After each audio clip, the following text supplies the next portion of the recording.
Some people don't love you. They love relating to your pain. And you don't owe anyone your old identity just because they happen to meet you there. We like to call it connection in general, but sometimes it's just familiarity with pain.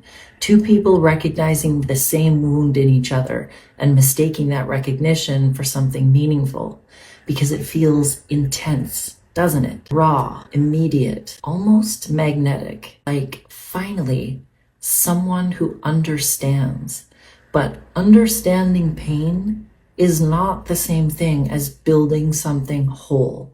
And no one tells you this part, that some people don't actually know how to meet you outside of your wounds. They don't know who you are when you're not bleeding. So the connection becomes a loop, a quiet agreement to keep revisiting the same stories, the same hurt, the same identity.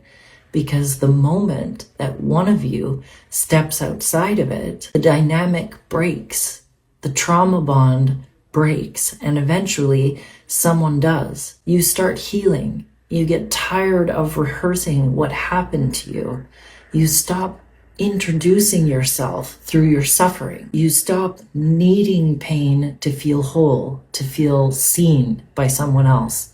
And that's when it shifts. Conversations begin to feel empty. Energy begins to feel off. Silence creeps in where intensity used to live. And you start to feel it, that subtle tension, like your growth is inconvenient, like your peace is unfamiliar to them, like you're leaving them behind. And here's the truth that most people avoid.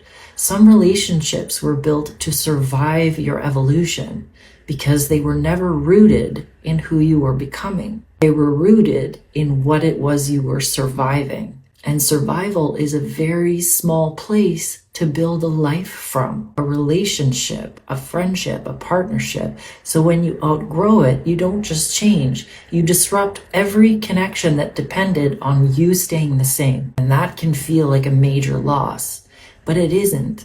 It's clarity, because your life was never meant to orbit around what broke you. And the people who can only meet you there in that space will always feel like home until you realize you've outgrown the version of you that needed the home. I don't want connections built on wounds anymore. I don't want conversations that circle the same pain over and over. I don't want to be known for what it is that I have survived. I want to be met in who I am becoming. And if that costs me people, then so be it. Because I would rather walk alone in truth than stay connected through something that no longer belongs to me. I didn't lose them. I lost the wound that was holding us together.